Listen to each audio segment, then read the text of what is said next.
La permanent de l'executiva comarcal de la Costera, la Canal, va aprovar en la reunió d'ahir dedicar i fer un certamen de relats curts infantils anomenat El Cigoler.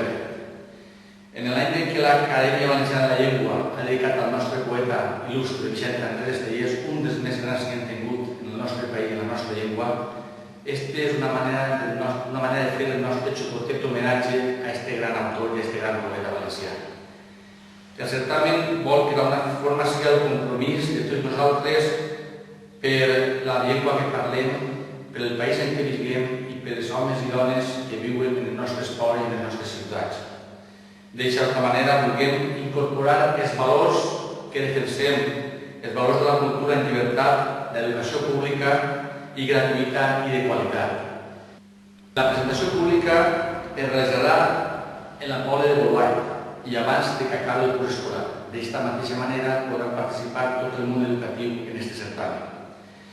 El certamen començarà en la primera setmana de juliol i que acabarà i concluirà els actes en l'entrega de guardons en les festes del 9 d'octubre.